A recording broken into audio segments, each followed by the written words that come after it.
Thank you. Thank you for connecting. Can everybody hear me?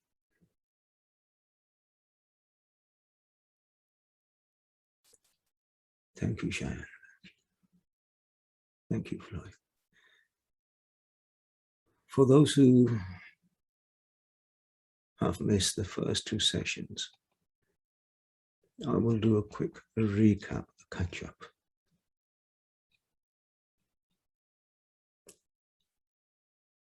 The process of unification of the soul with the super soul, or the atma to the paramtman, is known as the Ananda Karaj. It's the path of the blessed union with the divine.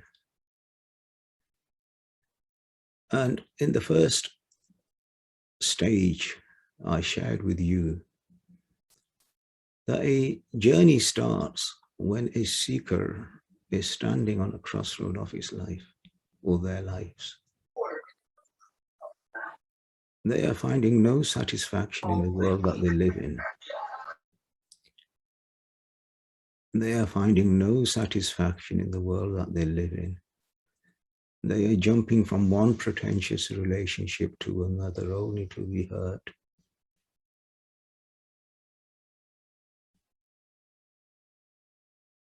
And they are the puppets of Maya. From one friend to another, from one place to another, drowning in the emotions of the Bhavsagar, the ocean of Maya. And they've come to a point in their lives where they wish not to pursue the life that they had been leading. This life of being happy, sleeping, merrymaking, eating, gave them no more satisfaction. For some reason, the enjoyment of the way they had been living their lives is not giving them that peace that they had hoped for.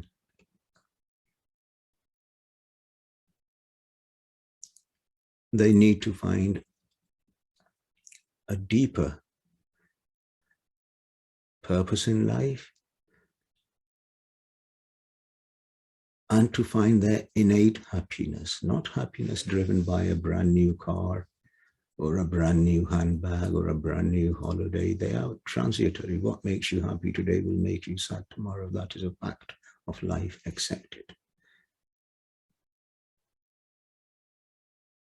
There is something deep within us where our innate happiness lies. This place is known as Begumpura Sheher Ka now, a place where there is no pain, no stress, no worry.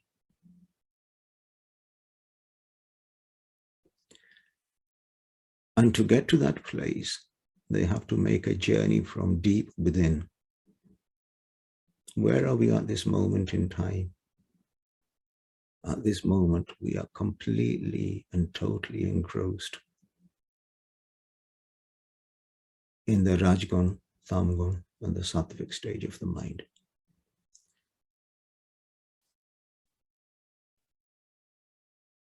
A dense state of the mind, a passionate state of the mind, and that state of the mind that makes us believe that we are divine and we are holy. But they're all three stages of the Maya.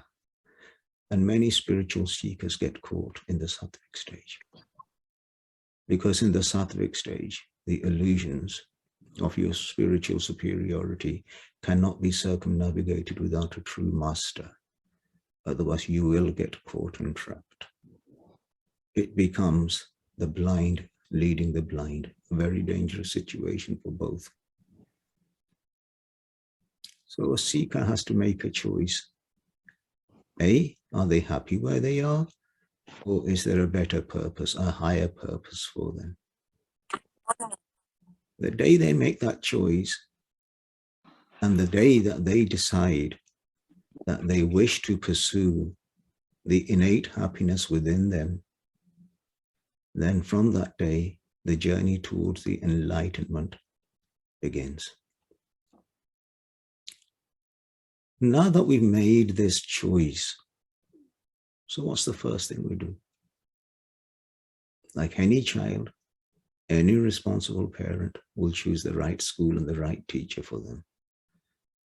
So you choose that school, that teacher, who is going to give you a loving, unified, beautiful, spiritual dimension within you, who is going to create that above the trivialities of the way people think, the way people dress, and my way, and my way, and your way, and your way. A true teacher has no time for any of that. A teacher who has seen and made that journey, the teacher who has risen above the three gunas, a teacher who has served under a true spiritual master, a teacher who has done their apprenticeship and have personally experienced. But I tell you one thing, there are many false teachers in this world, and they're very good at taking money out of your pockets simply by the words that they use. This path is not a path of words. This is a path of love, a path of dedication. Once you find such a teacher from whom you wish to take your teachings, from whom you wish to receive your guidance, then sit there, stay with that teacher. I remember my spiritual master, 6 months it took me before he accepted me. Every time I would say, Bhaji, can I be your student? He would say, go away, think about it. Try some other people. And it was just so happened that one morning I had a vision. And the vision was, now is the time, go. And I remember it was probably about 2, I was just in meditation and I woke my wife. I says, let's go. She goes, why? I says, I've just received some guidance. We need to go to Babaji. Today is my lucky day.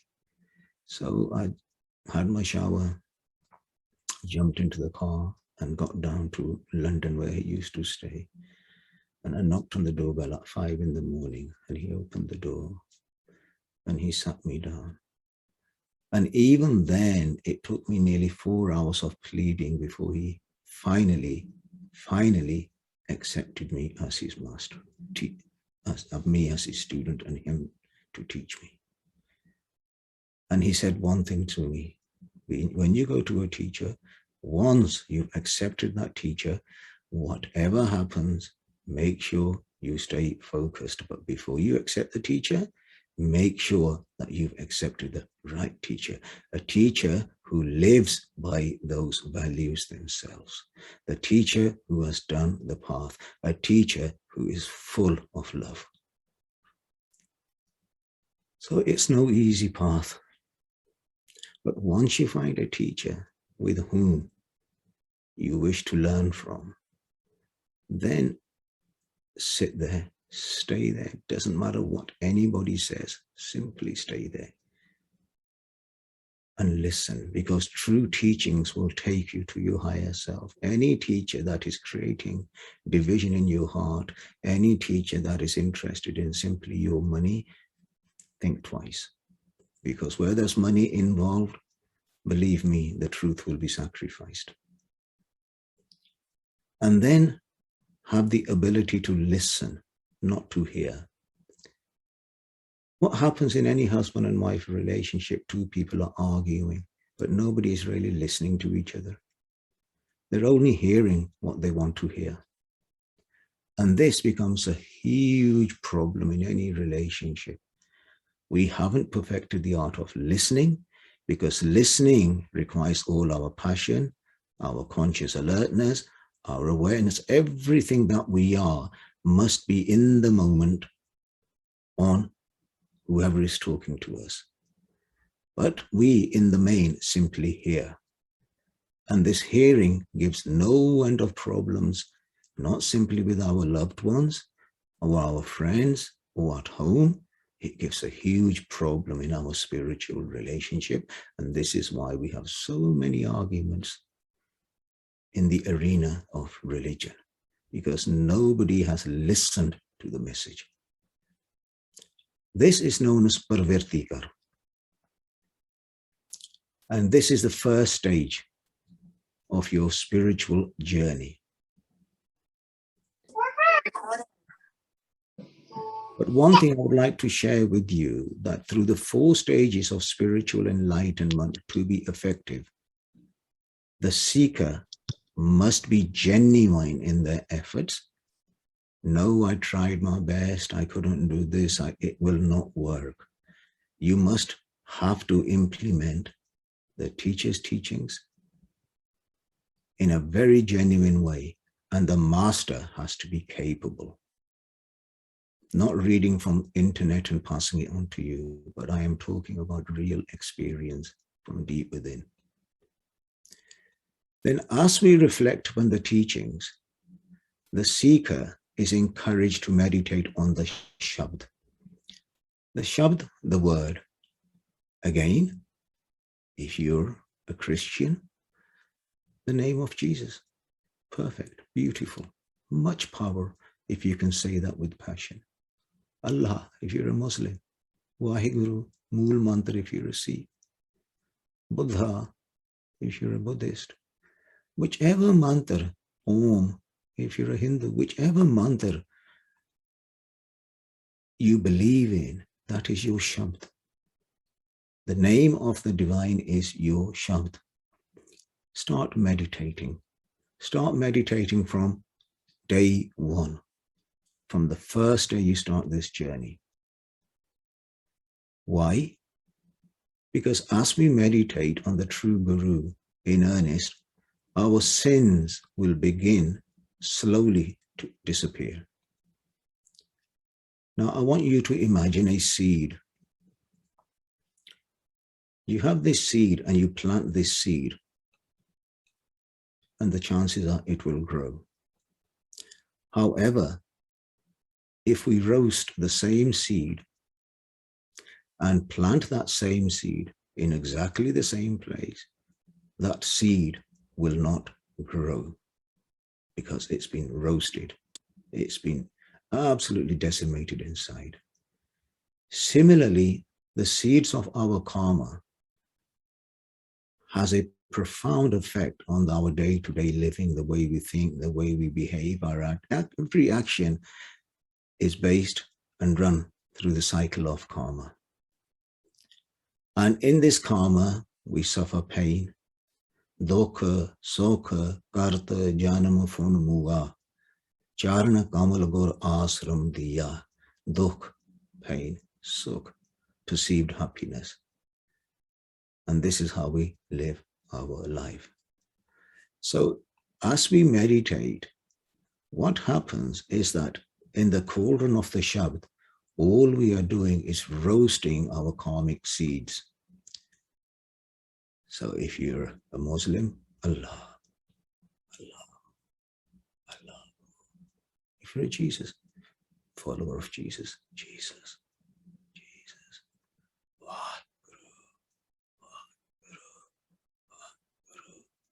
Om, Om. Lovingly, lovingly. Don't shout. Right? Remember the divine with love, with peace in your heart. And in this way, the aggravated mind, which has been stirred by the forces of Maya, will begin to find its peace. Peace will become more profound as our negative karmic footprints will no longer affect our spiritual progress.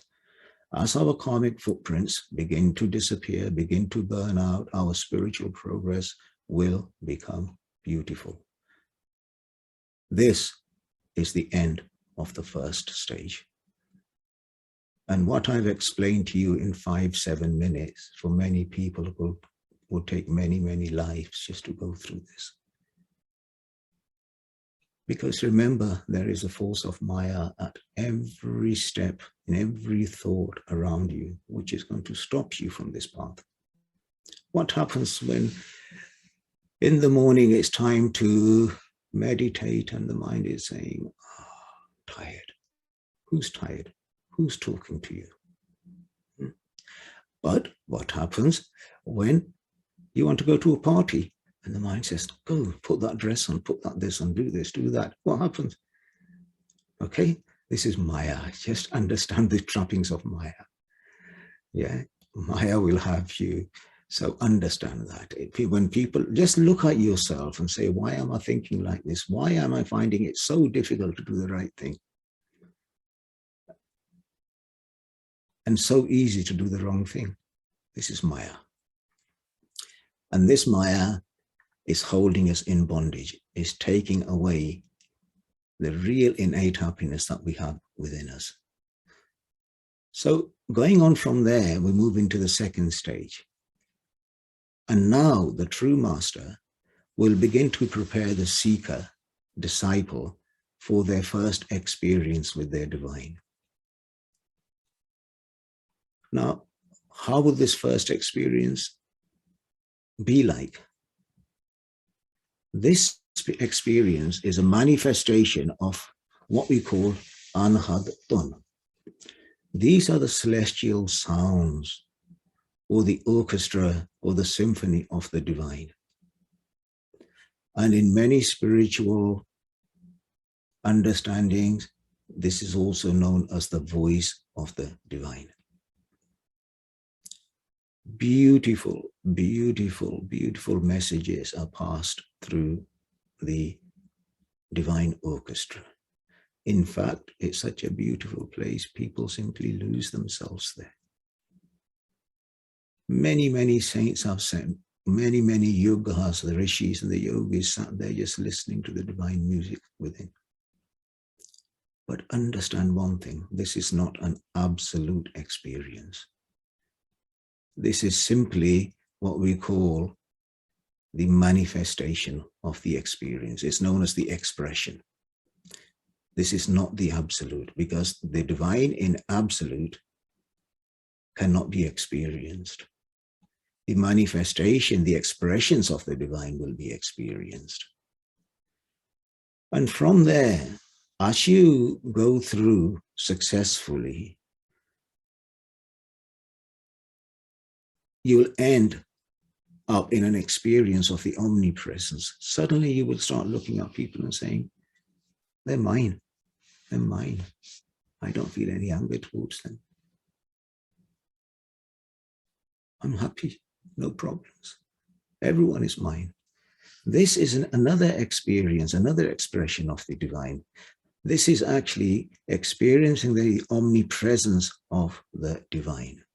So in the second stage, from the music, you go into the omnipresence.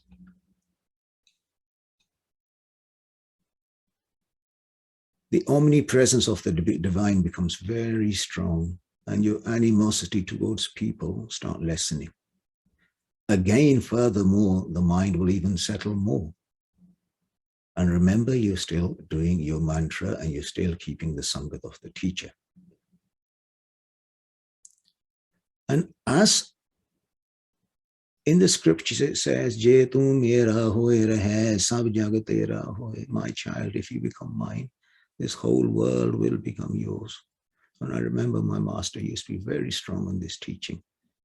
He used to say to me, son, he goes, once you become insured with the divine, don't worry. Don't worry what people say or people do. It's okay. The divine will look after. You just carry on with your purpose. So as you start becoming deeper and deeper into this understanding of the presence of divine around you and within you, slowly the mind and the heart will fall into unison.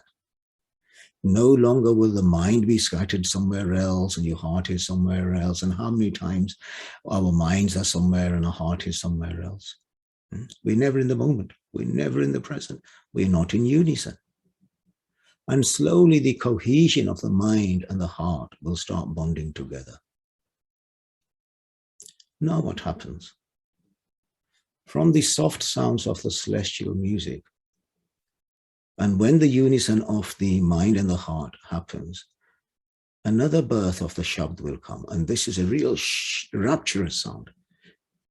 Gur Shabdi Govind Gajya. Gajya means it's like a thunder, like huge thunderous clouds. You will hear Shabds like that. And these huge thunderous clouds, this voice of the divine, it will begin to vibrate in every part of the seeker disciple. And the soul that had been separated for eternity from its creator will lose itself in this thun, in this vibration. And here, the second stage of enlightenment has been achieved. So from being a searcher, you are now absorbed in the divine symphony, and your eyes have become in unison so that you see no enemies and everything is the same to you. From selecting the teacher to listening and absorbing the teachings, then intense meditation, burning out our negative karmas, then the experience of the omnipresence of the divine in all, and then an experience of the celestial Thun, the seeker, disciple, is now ready for the third stage of spiritual enlightenment. So let us listen to what the scriptures have to say. Harati jadi lam man chao bhya bairagiya balaram jiyo. Sant jana har mel har paya. Vad bhagiya balaram jiyo. Nirmal har paya har gun gaya mukh boli har bani.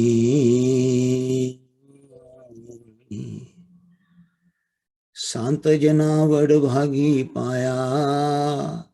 Har kathiye akath kahani. Hirday har har har dhuni upji. Har japiye mastak bhag jiyo. Jan nanak bole tiji lawe.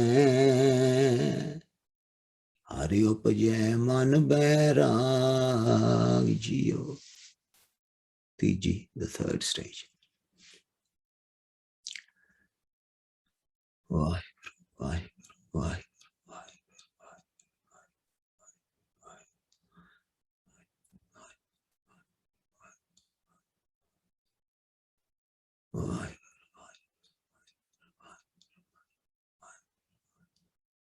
As the seeker goes deeper into the music of the heavens,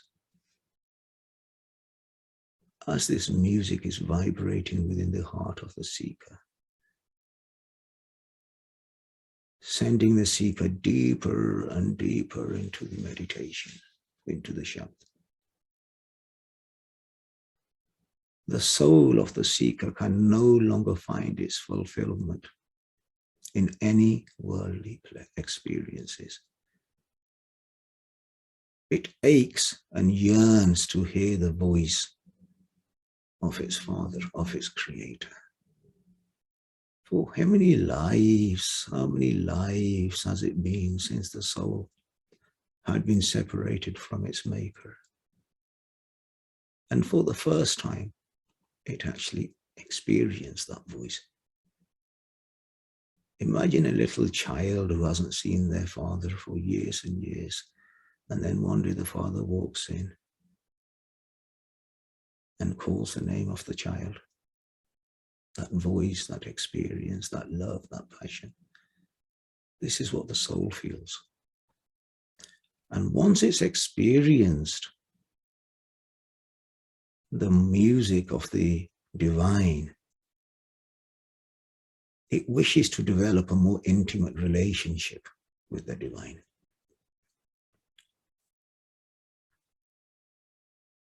And in the third stage, this is a stage of bairag. Bairag is a pining for the divine. My Father, I have heard your voice. I can no longer live without you, my divine Father. That every second I am away from the divine, my Father, I am in pain and agony. और रह ना सका बिन देखे प्रीतमा, मैं नीर वह चले जियो, चेर चेर चेर चेर चेर चेर चेर चेर भय मन बहुत प्यास लगी. From the heart, voice comes. It's been yearning so long, so long, so long, so long. I am parched. I am parched. There's a rainbird known as a chatrik. And this rainbird is constantly looking up into the heavens. Constantly. And it's waiting for the first raindrop of the monsoon rain, the very first drop. And only then will it get satisfied. And just for that first drop, it simply just looks upwards. Completely focused.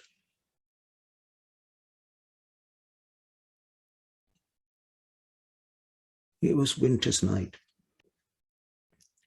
Sitting under a tree was Guru Nanak Dev Ji. He was restless and could not go to sleep.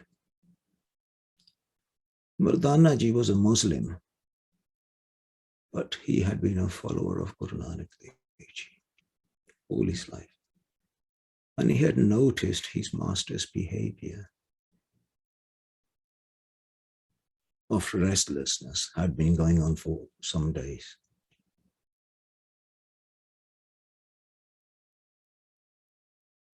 This morning, the monsoon season had started. Guru Nanak Dev Ji wakes up Mardana, and without saying a word, Guruji and Mardana set off. Mardana did not ask Guruji. He simply just woke up, got his rabab, his ragak together, and started following him. There were many days of travel in front of them. There were no roads, no drainage systems like we have in this day and age. There was no street lighting. So in the dark, Guruji set off. And after a few days, they came to a village known as Saidpur. And it was early hours of the morning. The villagers were waking up for their morning chores, going to the farms, feeding the animals. It was cold, it was damp. The rainy season was in full swing. Mardana was hungry, tired, but like always followed his master faithfully without question. Guru Nanak Dev Ji walked up to this hut. It was a very simple mud hut. You can imagine in those days, very simple. And he looks at Mardana, he says, Mardana, go knock on the door. So in the muddy grounds, Mardana Ji walked up to the door and knocks on the door. Whilst Guruji stood in the rain, waiting for the door to open. Eventually, on hearing the knocking on the door, a voice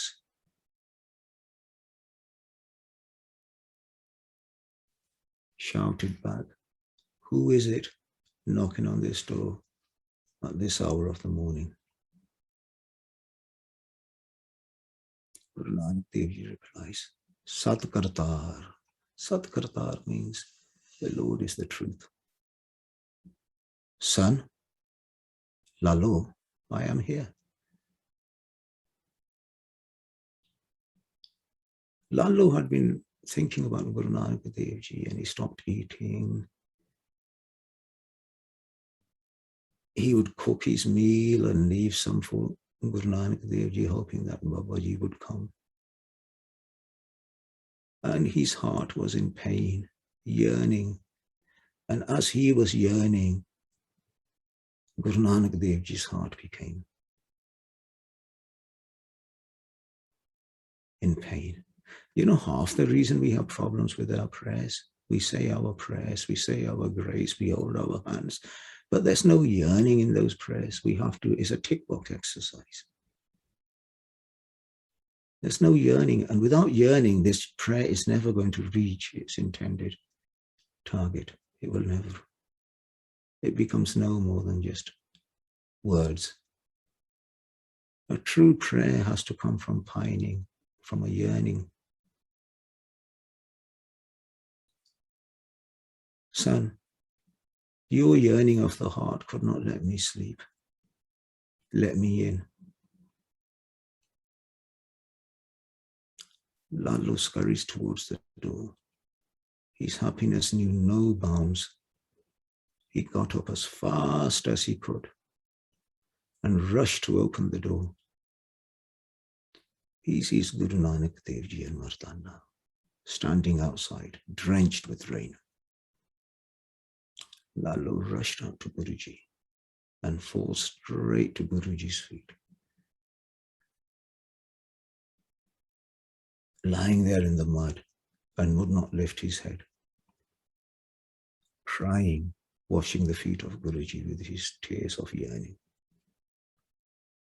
Guruji bends over, holds Lalo's shoulders and lifts Lalo. And not noticing all the mud on Lalo's clothing, Guruji gives Lalo a big hug.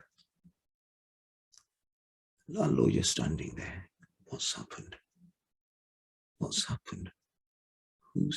He was absolutely confused and don't know what was going on. Guru Nanak Dev Ji himself waiting outside in my house. Guru Nanak Dev Ji said, Lalo, son, are you not going to invite me into your home? With tears of happiness, Lalo leads Guruji and Mardana into his mud hut. And as they entered, Mardana was surprised at the simplicity of Lalo. He had one room to sleep in, and he had one small area for a kitchen. There was no manja, little chair, or pidi, as it was known, for Guruji to sit on. And yet Guruji came such a long way in the winter days to visit this person. Lalo looked at Guruji. Guruji said, Lalo, I'm hungry, son. Lalo found a few dry sticks, lit a fire. He made a makeshift pidi and Guruji sat on it. Lalo went to prepare some food.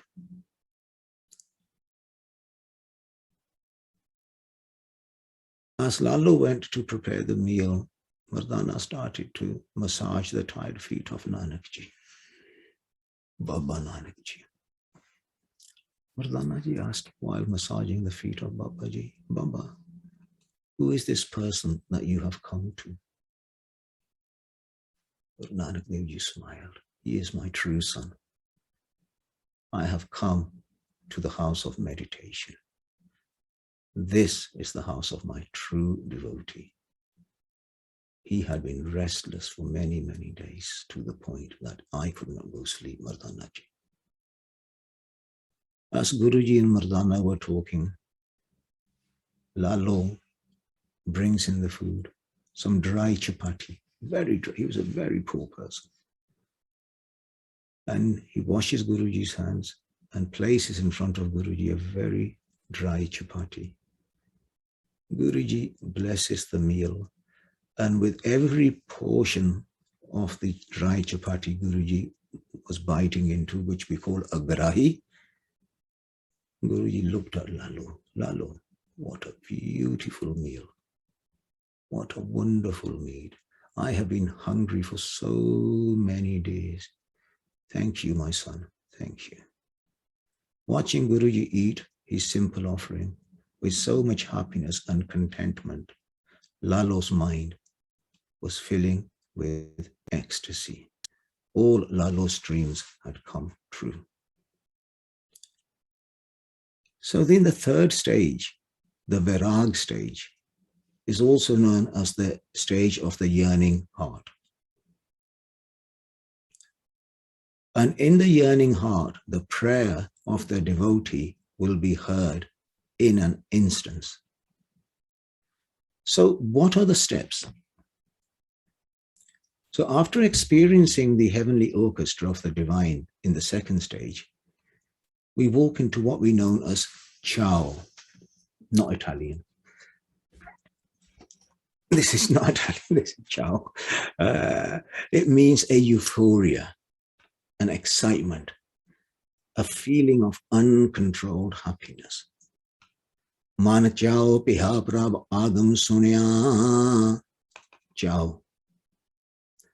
A feeling of uncontrolled happiness, an excitement of the joy of the inner heart that cannot be described by any words, an experience which will erupt in the heart of the seeker. So in the third stage, ciao.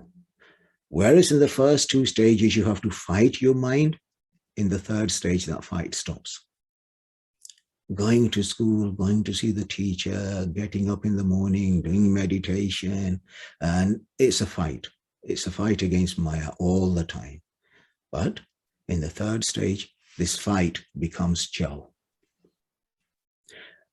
So ciao can be expressed in many ways. However, in this context, it is best described as when one is still and quiet in the mind. In other words, the forces of Maya are no longer pulling the seeker. This is when the heart simply naturally opens and it expresses itself as pure love. It's like the rose which simply naturally opens, no force, it simply opens. This is how the state of ciao is. A state of love, acceptance, peace, contentment, and tranquility. And then from the ciao, you move into the second. Santajana halmer har paya, Santajana harmel har paya, Vad bhagiya balaram jiyo.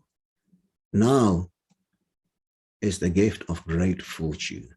And this is where I need to share one thing with you. At this stage, when I mention the word fortune, I say many times in the past that it's a blessing. Even up to this stage, do not assume that you are reaching anywhere, because at this stage, it's a blessing. The one who will be gifted with great fortune will be gifted the company of a true humble saint of the divine to be part of their life. So that's the gift you will get to take you to the next level. And in the company of such souls, what happens? The natural state of consciousness of love will be revealed. Who are you? What is your purpose? Everything will be revealed to you in the third stage. You will begin to realize your essence. For the first time, you are not Bahadur or John or Flowing or Grizzly or Cheyenne. No, you suddenly realize that it's not who I am. These are the names that were given to me, but who am I? You will find, you will realize, it will be revealed to you that you are the essence. And the more this revelation falls into your heart, the more you begin to realize who you are, the more the divine essence will begin to live through you. You will no longer be living as Usha or James or Mandeep. You will now be living something much higher than that. Nirmal har paya har gun gaya mukh borli har bani. Your mind will be bathing in the immaculate waters of the purest Shabd. And any little bit of that mind which had been polluted by filth, any little bit will be totally removed. And the seeker of the divine will begin to sing the praises of the Lord with all their passion. No longer will this be a challenge. No longer must I, how long, or do I have to? It'll be, you cannot live without it. Everything else will become worthless. You will find no other enjoyment. Your passion, your singing for the divine, your love, the realization who you are. Santa janavad bhagi paya har kathiya katha kahani. And in the company of the divine soul, the divine seeker will begin to understand the unspoken language of the divine. This understanding is going to come from deep within. It will just express itself. No teacher can put this into you. They will show you, they will encourage you, they will bless you. But then ultimately the blessing has got to come from the divine. So it's a two-way. The teacher's blessing, then ultimately the divine blessing. And the unspoken language of the divine, which is also known as the silent language of the infinite, you will begin to understand. E bani jo jio jane tes antar rave har nama. Those souls who understand these words from deep within will for the first time understand the ways of the divine. Hirday har har har tuhne upji, har japiye mastag bhag jiyo. Once you realize who you are, the vibration of the Lord, har, har, har, Vaheguru, Vaheguru, will begin to vibrate and resound in the heart. And a spiritual insignia of meditation will be inscribed just here upon your forehead. People talk about this because they have read, but in the third stage, this is completely different. It's not internet. This is an experience. From this insignia, you can look at somebody's and you can see their lives and where they're going to go. It's an insignia that is given by the divine themselves. And once this insignia is inscribed upon the forehead of the seeker for the first time will realize its purpose and destiny. Jan Nanak bole tiji lame, hari upajay man bairag jiyo. And Servant Nanak proclaims that in the third round of the marriage ceremony, the mind is filled with the divine love for the Lord. Vairag. Vairag is born from a profound dispassion or renunciation. We see people that will cry sometimes. That is not Vairag. True Vairag comes from a profound dispassion or a renunciation. Because they've lost the taste of the world, they've lost the passion of the glitz and glamour of the world. How? Through the transient realization of the nature of the world. Now, there are many ways people develop Vairag. Sometimes you have a bad experience with somebody and you say, that's it, I'm finished with relationships. That's not virag. That is not virag. True virag will develop an infinity towards your path, towards God and your spirituality. Suffering is another form of virag. You're in problems, nobody's there for you, you've suffered all your own, and now you've had enough of the people. But that is not virag. You might be very severely discomforted when living and dealing in this world. You hide away from people. That is not virag. The virag in spiritual terms is known as para virag. Para, P-A-R-A, virag. And this is the virag of the true spiritual seeker. This is that virag which is suffered by the many saints of many different religions, which is born from a supreme dispassionate heart. When the seeker in the third stage realizes their true identity. And that all their lives, all the pain that they had suffered, all the time that they had lost, all the investment they made in the lies and the deceits of the false promises of the Maya, on the expectations they had, ultimately they were let down.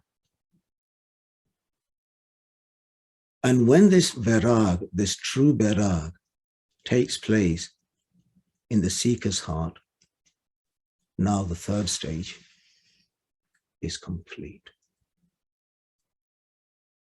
Thank you very much. James, back to you. Thank you, Bhaji.